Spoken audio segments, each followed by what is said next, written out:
ધોરણ 12 વિષય economics chapter 5મું ગરીબી. વિદ્યાર્થી મિત્રો, આજે આપણે નવા ચેપ્ટર ગરીબી વિશે જોઈશું. એટલે કે સૌપ્રથમ આપણે પ્રસ્તાવના સ્વરૂપ તો ગરીબી આપણા ચેપ્ટરનું જે હેડિંગ છે એ સમજીએ. તો ગરીબીનો અર્થ આપો, એવો પરીક્ષામાં ઘણી વખત ટૂંકો પ્રશ્ન પણ આપણને પૂછાય. તો ગરીબી એટલે એવી પરિસ્થિતિ કે જેમાં સમાજનો એક એવો વર્ગ હોય છે જે પોતાની પાયાની લઘુત્તમ જરૂરિયાતો પણ સંતોષી શકતો નથી. શું કીધું છે કે ગરીબી એક એવી પરિસ્થિતિ કે સ્થિતિ છે કે જેની અંદર સમાજનો એક એવો વર્ગ હોય છે જે પોતાની પાયાની એટલે કે જીવન જરૂરી લઘુત્તમ જરૂરિયાતો એટલે કે જીવન ગુજારવા માટે, જેમ કે રોટી, કપડાં, મકાન, દૂધ, શાકભાજી જેવી લઘુત્તમ જરૂરિયાતો પણ તે સંતોષી શકતો નથી. જે વિકાસમાન દેશોમાં આવકની અસમાન વહેંચણી અને આવકનું નીચું સ્તર જોવા મળે છે ત્યાં ગરીબી પ્રવર્તે છે. શું કીધું છે કે જે વિકાસમાન દેશો છે તેની અંદર આવકની એક તો અસમાન વહેંચણી હોય અને આવકનું નીચું પ્રમાણ હોય ત્યાં ગરીબી જોવા મળે છે. 1997ના માનવ વિકાસ અહેવાલ મુજબ આર્થિક વિકાસ અને માનવ વિકાસ અનુક્રમે સાધન અને ધ્યેય છે. 1997ના માનવ વિકાસ અહેવાલ મુજબ શું કીધું છે? આર્થિક વિકાસ છે એ સાધન છે, જ્યારે માનવ વિકાસ છે એ તેનો ધ્યેય છે. ગરીબી નાબૂદી માટેની વ્યૂહરચના હેઠળ ખાસ કાર્યક્રમો અને ખાસ કરીને 5મી પંચવર્ષીય યોજનામાં અને તે પછીની પંચવર્ષીય યોજનામાં ગરીબી નાબૂદી માટેની વ્યૂહરચના હેઠળ ખાસ કાર્યક્રમો અને યોજનાઓ શરૂ કરવામાં આવી છે. વિદ્યાર્થી મિત્રો, તમારે અહીંયા MCQ કે ટૂંકા પ્રશ્ન માટે યાદ રાખવાનું છે કે ગરીબી નાબૂદી માટેની વ્યૂહરચના હેઠળના ખાસ કાર્યક્રમો અને યોજનાઓ ક્યારથી શરૂ કરવામાં આવ્યા છે?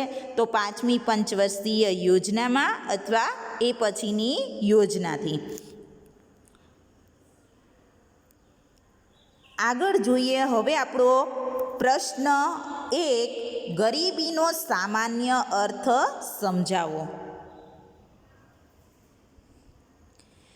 જોઈએ, જો સમાજમાં મોટા ભાગનો વર્ગ ન્યૂનતમ જીવન ધોરણથી પણ નીચું જીવન ધોરણ ધરાવતો હોય ત્યારે સમાજમાં વ્યાપક ગરીબી છે તેમ કહેવાય. શું કીધું છે કે સમાજની અંદર એક એવો વર્ગ અને એ વર્ગની અંદર મોટા ભાગના લોકો કેવું ન્યૂનતમ જીવન ધોરણથી પણ નીચું જીવન ધોરણ ધરાવતા હોય તો ત્યારે સમાજની અંદર વ્યાપક એટલે કે પુષ્કળ ગરીબી છે તેમ કહેવાય. અહીંયા આપણો એક ટૂંકો પ્રશ્ન બન્યો, વ્યાપક ગરીબી એટલે શું? તો સમાજનો મોટા ભાગનો વર્ગ ન્યૂનતમ જીવન ધોરણથી પણ નીચું જીવન ધોરણ ધરાવતો હોય ત્યારે સમાજમાં વ્યાપક ગરીબી છે તેમ કહેવાય. ત્યારબાદ છે ગરીબી એક સાપેક્ષ ખ્યાલ છે. વિદ્યાર્થી મિત્રો, MCQ માટે યાદ રાખજો, ગરીબી કેવો ખ્યાલ છે? સાપેક્ષ. તેથી તેના મોટા ભાગના અર્થઘટનો જીવન સ્તરને ધ્યાનમાં લઈને દર્શાવવામાં આવે છે. ગરીબી જુદા જુદા અર્થઘટનોને 2 ભાગમાં વહેંચી શકાય છે. એક તો તમારે MCQ કે ટૂંકા પ્રશ્ન તરીકે યાદ રાખવાનું છે કે ગરીબી એક સાપેક્ષ ખ્યાલ છે. અને શું કીધું છે કે ગરીબીનો મોટાભાગના અર્થઘટનો જીવન સ્તરને ધ્યાનમાં લઈને દર્શાવવામાં આવ્યા છે. તેથી ગરીબીને જુદા જુદા 2 ભાગમાં વહેંચી છે. તેની અંદર ગરીબીના અર્થના વિભાગો જોઈએ તો પહેલો વિભાગ છે ગરીબીનો પરંપરાગત અર્થ અથવા આવક ગરીબી, અને બીજો અર્થ છે ગરીબીનો આધુનિક અર્થ અથવા બિનઆવક ગરીબી. ત્યારબાદ વિદ્યાર્થી મિત્રો આપણે જોઈએ ગરીબી રેખા. ગરીબી રેખા એટલે શું? આ પણ બોર્ડની પરીક્ષામાં ઘણી વખત ટૂંકો પ્રશ્ન પૂછાય છે, એટલે આ પ્રશ્નને પણ આપણે યાદ રાખવાનો છે. ગરીબીના આવક અભિગમ મુજબ જીવન જરૂરી ચીજવસ્તુઓ અને સેવાઓને ખરીદવા માટે નક્કી કરવામાં આવેલ આવક કે ખર્ચની લઘુત્તમ સપાટી એટલે ગરીબી રેખા. શું કીધું છે? ગરીબી રેખા એટલે શું કીધું કે ગરીબીના આવક અભિગમ મુજબ, બરાબર, કયા અભિગમ મુજબ?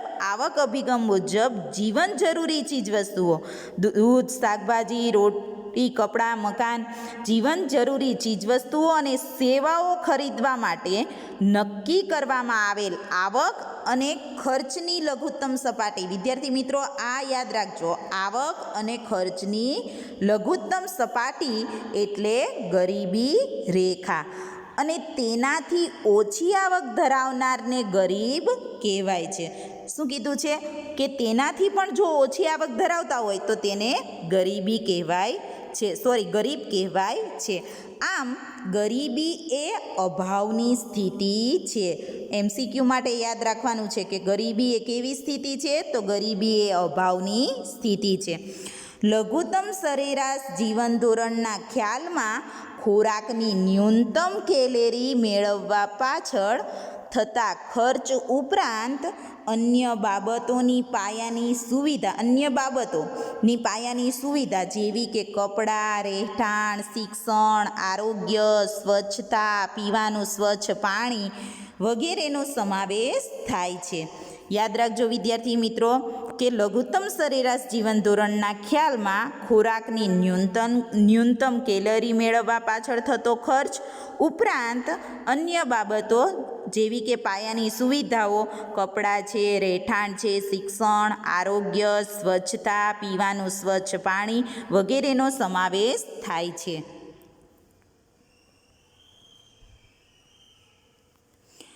ગરીબીના આધુનિક અભિગમ તરીકે આપણે ઉપર જોયું એ કયું જોયું? આવક અભિગમ, બરાબર. હવે ગરીબીના આધુનિક અભિગમ તરીકે બિન આવક ગરીબીનો ખ્યાલ વધુ મહત્ત્વનો બન્યો છે તથા આધુનિક અર્થશાસ્ત્રીઓના મતે આવક ગરીબી એ ગરીબીનું એક મહત્ત્વનું પાસું છે. સંયુક્ત રાષ્ટ્ર વિકાસ કાર્યક્રમ એટલે કે UNDP ના માનવ વિકાસ અહેવાલમાં માનવ વિકાસ આંક HDI અને માનવ ગરીબી એ આંક એટલે કે HPIની ગણતરીની મુખ્ય 3 બાબતો. આ 3 બાબતોમાં જ્ઞાન, આરોગ્ય અને સારા જીવન ધોરણનો સમાવેશ થાય છે.